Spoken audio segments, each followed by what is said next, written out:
मेरे प्यारे विद्यार्थियों, आप सभी को मेरा नमस्कार। मैं सलोनी अग्रवाल। विषय डेटा एंट्री ऑपरेशंस के अध्याय 1 कंप्यूटर के मूलभूत तथ्य के भाग 2 में आप सभी का स्वागत करती हूँ। आज हम इस वीडियो में आउटपुट डिवाइसेस और कंप्यूटर के सॉफ्टवेयर के बारे में जानकारी लेंगे। तो चलिए बिना किसी देरी के स्टार्ट करते हैं। तो आउटपुट डिवाइसेस क्या होता है?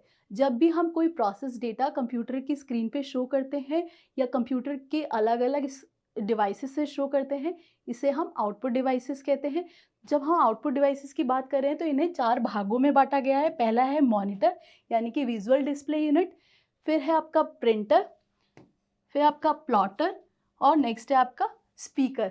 तो जब हम इनकी बात कर ही रहे हैं तो वन बाय वन हम इनकी डिटेल में बात करेंगे। तो मॉनिटर क्या करता है?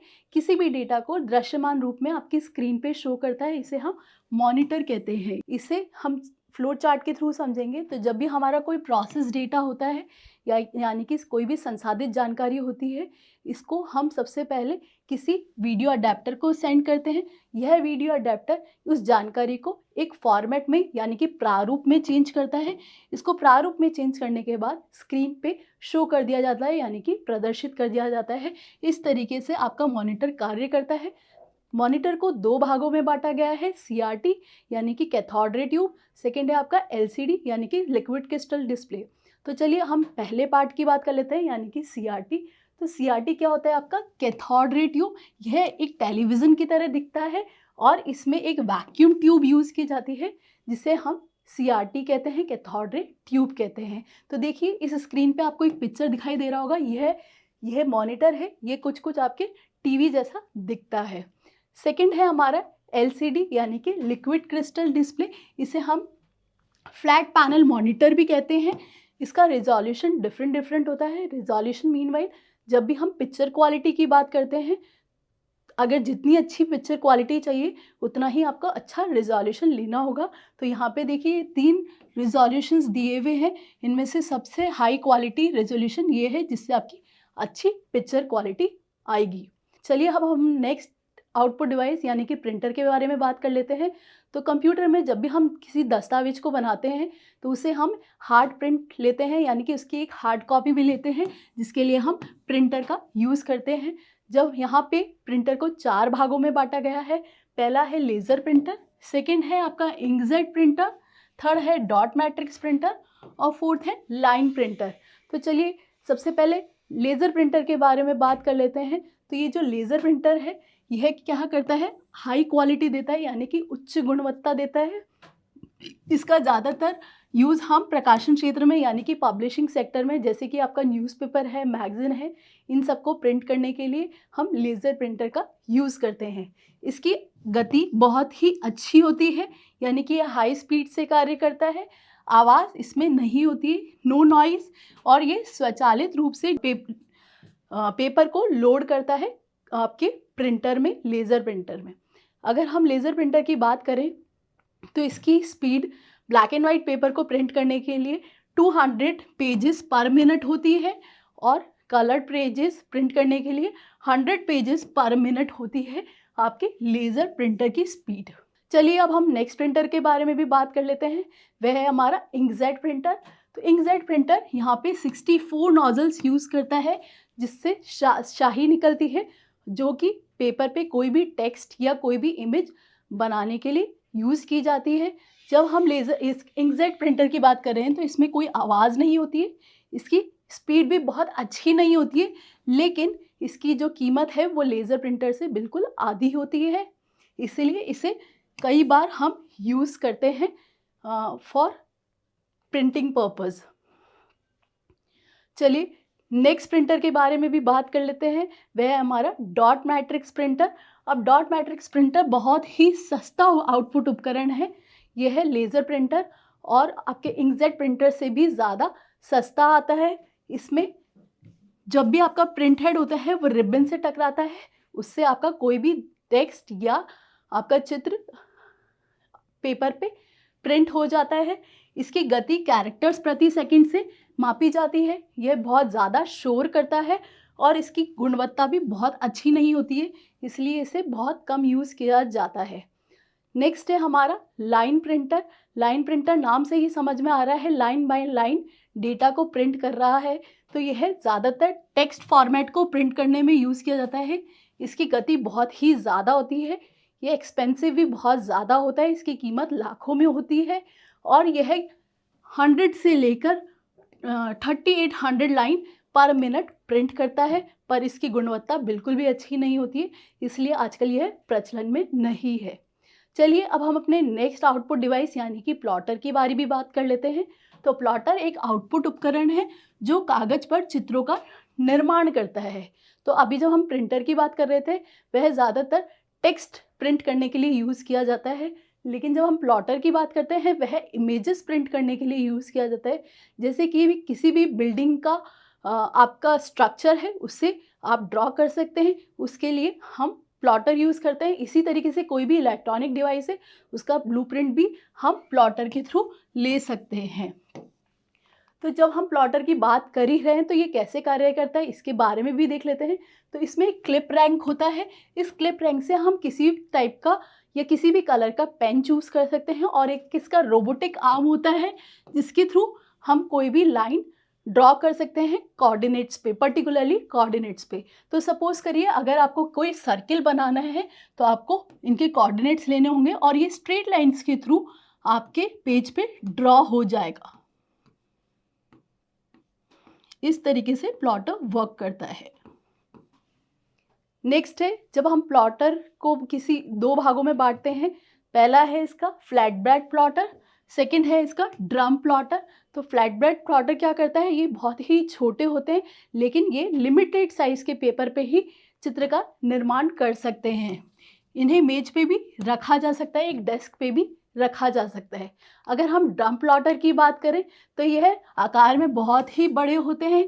ये असीमित लंबाई के कागज़ को यानी कि अनलिमिटेड पेपर साइज़ पे अपना पिक्चर या अपनी इमेज को ड्रॉ करते हैं। ज़्यादातर ये जो हम बोर्ड्स देखते हैं, चाहे वो सिग्नल्स के हों या किसी डायरेक्शन रास्ता बताने के हों, ये सारे जो फ्लैग्स हैं आपके ड्रम प्लॉटर के थ्रू बनते हैं। चलिए अब हम अपने नेक्स्ट आउटपुट डिवाइस यानी कि स्पीकर के बारे में भी बात कर लेते हैं।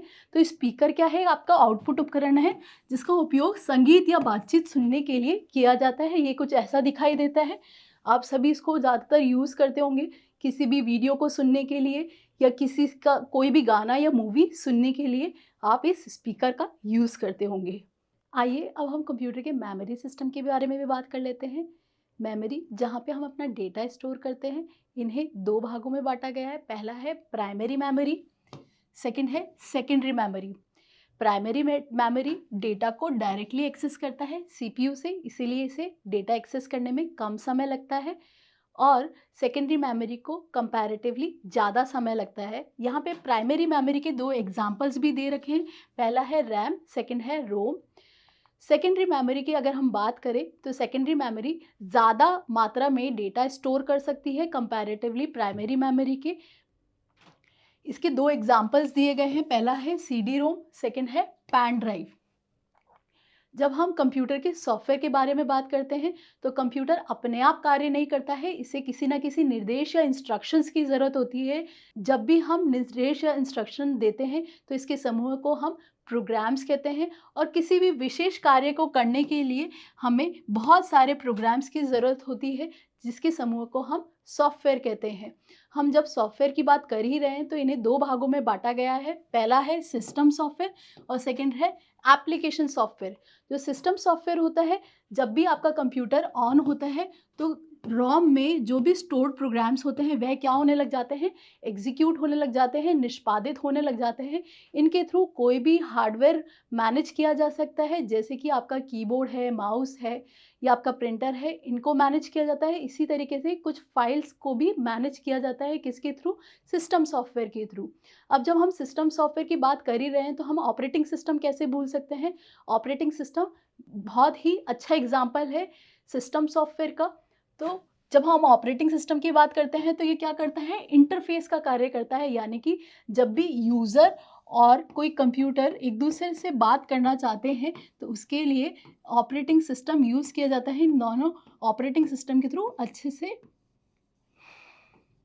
ऑपरेटिंग सिस्टम के थ्रू इन दोनों में संचार करवाया जा सकता है ऑपरेटिंग सिस्टम किसी भी हार्डवेयर का प्रबंधन करता है, जैसे कि आपका कीबोर्ड है, माउस है, प्रिंटर है, स्कैनर है। इन सब का प्रबंधन का कार्य भी कौन करता है? ऑपरेटिंग सिस्टम करता है। किसी भी फाइल सिस्टम को मैनेज करना, जैसे कि आपके कोई ड्राइव्स में फाइल है या किसी फोल्डर में फाइल्स है, इन सबको मैनेज करना भी किसका कार्य होता है? ऑपरेटिंग सिस्टम का। फोर्थ है एप्लीकेशंस प्रोग्राम को सहयोग करना, जैसे कि आपके दस्तावेज बनाना, किसी का चित्र बनाना, ये सब कार्य एप्लीकेशन सॉफ्टवेयर्स के थ्रू होते हैं। अब देखिए यहाँ पे कुछ एग्जाम्पल दे रखे हैं। पहला है यूनिक्स, विंडोज़ और लाइनक्स। तो आजकल हम जो प्रचलन में है वह है आपका विंडोज़, जिसके थ्रू हम ज़्यादा से ज़्यादा कंप्यूटर से कम्युनिकेट करते हैं, बातचीत करते हैं। अब देखिए यहाँ पे यूटिलिटीज़ भी आपके सिस्टम सॉफ्टवेयर का ही एक पार्ट है, जो कि कंप्यूटर की कार्य दक्षता या कार्य क्षमता और उपयोगिता को बढ़ाता है। अब ये कैसे बढ़ाता है, तो आइए देखेंगे। तो देखिए इसके कुछ एग्जांपल्स दे रखे हैं। कंप्रेस और अनकम्प्रेस फाइल सॉफ्टवेयर, जब भी हमें किसी फाइल का साइज़ बढ़ाना होता है या कम करना होता है, उसके लिए हम इस तरीके के सॉफ्टवेयर का यूज़ करते हैं। सेकंड है हमारा एंटीवायरस सॉफ्टवेयर। तो जब भी कोई सिस्टम में वायरस आता है या किसी वायरस की गतिविधि होती है, उसको रोकने के लिए हम एंटीवायरस सॉफ्टवेयर का यूज़ करते हैं। इसी तरीके से split and join file software, जब भी दो फाइल्स को जॉइन करना हो, इसके लिए हम split and join file software use करते हैं। चलिए अब हम कंप्यूटर के एप्लीकेशन सॉफ्टवेयर के बारे में भी बात कर लेते हैं। तो ये वह प्रोग्राम है जो किसी विशेष कार्यों को संपन्न करने के लिए लिखे जाते हैं, जैसे कि आपका स्टूडेंट इंफॉर्मेशन सिस्टम। जब हम स्टूडेंट इंफॉर्मेशन सिस्टम की बात कर रहे हैं, तो इसमें कोई भी स्टूडेंट का नाम है, रोल नंबर है, उनके माता पिता का नाम है, पता है, कक्षा है, परिणाम है, इन सब के इंफॉर्मेशन हम स्टूडेंट इंफॉर्मेशन सिस्टम में स्टोर कर सकते हैं। किसके थ्रू? एप्लीकेशन सॉफ्टवेयर के थ्रू। इसी तरीके से हम एक और उदाहरण लेंगे, वह है हमारा लाइब्रेरी इंफॉर्मेशन सिस्टम, जिसमें हम किसी भी पुस्तकालय की जानकारी का प्रबंधन है, उसमें कितनी किताबें हैं, कितने ऑथर्स हम की बुक्स हम यूज़ कर रहे हैं, बुक्स किसके पास है, किसने वापस रिटर्न कर दिए बुक, इन सब का विवरण कहाँ होता है? लाइब्रेरी इंफॉर्मेशन सिस्टम में होता है। जब हम एप्लीकेशन सॉफ्टवेयर की बात कर रहे हैं, तो इन्हें दो भागों में बांटा गया है। पहला है जनरलाइज पैकेज, सेकंड है कस्टमाइज पैकेज। जनरलाइज पैकेज वह सॉफ्टवेयर्स होते हैं जिन्हें किसी सामान्य ज़रूरत के लिए लिखा जाता है, जैसे कि कोई भी दस्तावेज प्रिपेयर करना, किसी भी सॉफ्टवेयर पे कोई चित्र बनाना या निर्माण करना, किसी भी डेटा का प्रबंधन करना, कोई डेटा बेस बनाना, कोई खेल खेलना, ये सब आपके जनरलाइज सॉफ्टवेयर्स होते हैं। अगर हम कस्टमाइज सॉफ्टवेयर्स की बात करें, तो कस्टमाइज सॉफ्टवेयर्स वह सॉफ्टवेयर्स होते हैं जो किसी पर्टिकुलरली संस्थान या संगठन के द्वारा किसी विशेष आवश्यकता को पूरा करने के लिए लिखे जाते हैं, जैसे कि किसी पेरोल पैकेज। अब सपोज करिए दो कंपनीज है, एक कंपनी डे वाइज अपने एम्प्लॉय की सैलरीज देती है, दूसरी कंपनी आवर्स वाइज अपनी एम्प्लॉय की सैलरी देती है। तो दोनों की है तो पेरोल सिस्टम ही, लेकिन दोनों के सॉफ्टवेयर अलग अलग वर्क करेंगे। एक का डे वाइज करेगा, एक का आवर्स वाइज करेगा। इस तरीके से जब भी अलग अलग ज़रूरत होगी, इसके लिए हम कस्टमाइज पैकेज यूज़ करते हैं। नेक्स्ट है कंप्यूटर की भाषाएं, कंप्यूटर लैंग्वेजेस।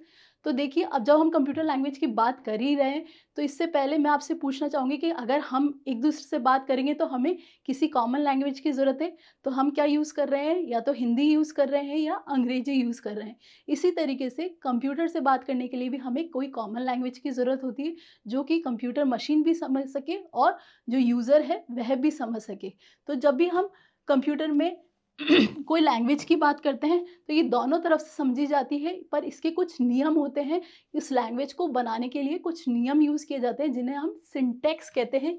इस भाषा को लिखने के लिए सिंटैक्स यूज़ करते हैं। यहाँ पे दो तरीके के कंप्यूटर भाषाएं बताई गई है। पहला है लो लेवल लैंग्वेज और सेकंड है high level language. Low level language machine के द्वारा समझी जाती है। यह दो भागों में बांटी गई है। पहली है मशीन लैंग्वेज, सेकंड है असेंबली लैंग्वेज। तो आइए इन दोनों के बारे में भी बात कर लेते हैं। तो जो मशीन लैंग्वेज होती है, वह आपकी 0 या 1 के कोड में लिखी जाती है, जिन्हें हम बाइनरी नंबर्स कहते हैं। तो सपोज करिए मुझे कंप्यूटर को एक इंस्ट्रक्शन देना है कि दो नंबर्स को आपको गुणा करना है। तो सपोज़ करिए मैं कुछ ऐसे इंस्ट्रक्शंस दूँगी 0, 0, 1, 0, 0, 0, 1। क्या आपको समझ आ रहा है? क्या ये क्या लैंग्वेज लिखी है? नहीं समझ में आ रहा? तो ये क्या है? एक मशीन लैंग्वेज है, जो कि कंप्यूटर द्वारा तो ईज़िली समझी जाती है, लेकिन यूज़र्स को सीखने में बहुत ही कठिन है। अब इसका मतलब गुणा करना है, बाकी करना है, भाग देना है, हम अभी नहीं समझ पा रहे हैं, तो ये क्या है हमारे लिए? एक मशीन लैंग्वेज है, जिसको बहुत आसानी से यूज़र के द्वारा नहीं समझा जाता है। इसके लिए हमने एक असेंबली लैंग्वेज यूज़ करना स्टार्ट किया। असेंबली लैंग्वेज में जो भी हम डेटा डालते थे या जो भी हम इंस्ट्रक्शन देते थे, वह किसके थ्रू देते थे? कुछ सांकेतिक कोड के थ्रू देते थे, जिन्हें हम मेनेमोनिक्स कहते हैं। जैसे कि ऐड 5 एंड 15। तो आप समझ पा रहे हैं कि यह क्या कह रहा है? यह किसी 2 नंबर्स को ऐड करने के लिए कह रहा है। अगर हमें सपोज़ करिए 2 नंबर्स को मल्टीप्लाई करना है, तो हम क्या करेंगे? मल और नंबर्स लिख देंगे 7 एंड 17। तो इस तरीके से 2 नंबर्स में क्या हो रहा है? मल्टीप्लाई हो रहा है। इस तरीके से जो सांकेतिक कोड लिखे जाते थे, उन्हें हम निमोनिक्स कहते थे।